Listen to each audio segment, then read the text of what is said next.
Hello दोस्तों। स्वागत है। एक नए टॉपिक पे मैं आज एनालिसिस करने जा रहा हूँ। ये बहुत महत्वपूर्ण टॉपिक है। यूक्रेन और रसिया वॉर। ये जो वेनेजुएला पे हुआ है, यूएसए ने जो अटैक किया है, इसका बहुत बड़ा इफेक्ट यूक्रेन और रसियन वॉर पे पड़ने वाला है। इफेक्ट इन द सेंस, इतने दिनों से ये वॉर चल रहा है, लेकिन रसिया ने कभी भी जेलेंस्की को अपहरण या किडनैप करने की कोशिश नहीं की।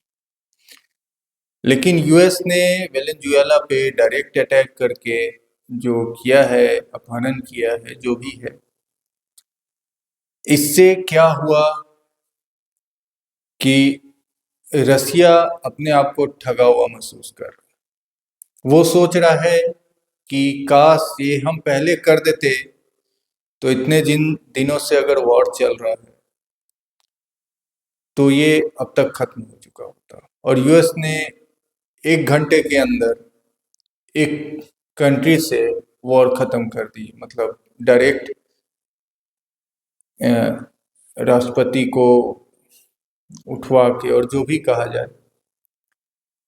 और रसिया भी अब चाहेगा कि कुछ ऐसा किया जाए कि वॉर खत्म हो, उनके हाथ में कुछ हो, कुछ बार्गेनिंग पावर आए, तो एक नया ट्रेंड स्टार्ट हो जाएगा रसिया और यूक्रेन वॉर में। ये एक तरह से कुछ लोग बोल रहे हैं कि ये डील की गई है रसिया और यूएस के बीच में, इसलिए रसिया ने ज्यादा कुछ नहीं बोला। ये हो भी सकता है, नहीं भी हो सकता है, क्योंकि रसिया एक बड़ी कंट्री है। ठीक। अब पुतिन और ट्रम्प के बीच क्या पर्दे के पीछे बात हुई, वो कोई गेस नहीं कर सकता, ना आप कर सकते हैं, ना मैं कर सकता हूं। ये पुतिन और ट्रम्प के बीच में, तो लोग कुछ भी कहें, कुछ भी सोचे, लेकिन रसिया एक बड़ी कंट्री है, कंपटीटर है यूएस की।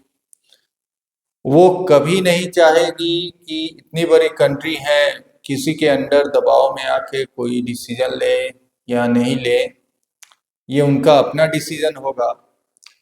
लेकिन अब रसिया भी खुल के आएगा मैदान में। इतने दिनों से वॉर चल रही है, हर किसी को दिक्कत हो रही है, जो भी हो, रसिया में हो चाहे कोई भी कंट्री नहीं चाहती है कि वॉर ज़्यादा दिनों तक चले। तो आगे देखते हैं कि रसिया क्या स्टेप लेता है। अगर मैं पर्सनली तो नहीं बोल सकता, लेकिन मैं ये जरूर बोलूँगा कि ट्रम्प ने एक तुरुप का इक्का चला है, जिसमें उन्होंने दिखाया कि कैसे वॉर को जल्दी खत्म किया जाता है। और ये किसी भी कंट्री के लिए एक लेसन है कि जल्दी से वॉर में जाओ, खत्म करो, और ज़्यादा चीज़ें इधर उधर नहीं होंगी, ज़्यादा नुकसान नहीं होगा। आप कैसे आ सकते हैं, तो एक नया ट्रेंड स्टार्ट हो जाएगा। और भारत के लिए भी जैसे टैरिफ का, और बहुत सारी कंट्रीज जो यूएस के आसपास है, कोलंबिया, क्यूबा, मैक्सिको, उन्हें भी ट्रम्प ने कहा है कि संभल जाओ, तुम मेरा बात मानो। और भारत को भी टैरिफ के लिए बोला है। तो भारत के लिए भी एक सिग्नल है। भारत तो बहुत बड़ी कंट्रीज है, मजबूत कंट्री है, तो इस पे तो उस तरह से नहीं हो सकता। लेकिन टैरिफ के थ्रू एक बोला जाए कि टैरिफ के थ्रू किया जा सकता है कुछ हद तक। अगर करना चाहे तो कर सकते हैं, लेकिन भारत भी देख रहा है कि क्या इसे कैसे टैरिफ को नील किया जाए, मतलब उन पे निर्भरता कम किया जाए। लेकिन ट्रम्प चाहे यूएस अपने फुल पावर में है, फुल डिसीजन मेकिंग में है under the Trump administration. Cuba, Mexico, Colombia, ये सब के लिए बहुत बड़ा, ग्रीनलैंड की उन्होंने बात की है। तो देखते हैं, आने वाला समय ग्लोबल पॉलिटिक्स के लिए बहुत महत्वपूर्ण है, क्योंकि इससे क्या होगा कि बहुत सारी राजनीति चेंज हो जाएगी, ग्लोबल पॉलिटिक्स चेंज हो जाएगी।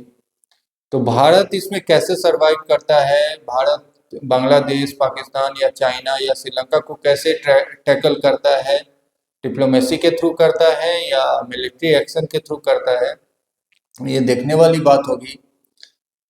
तो फाइनल एनालिसिस ये है कि अब रसिया आउट ऑफ कंट्रोल होगा, क्योंकि उन्होंने देख लिया जब यूएस ऐसा कर सकता है तो हम क्यों नहीं कर सकते। दूसरा, यूएस, कोलंबिया, मैक्सिको, ग्रीनलैंड,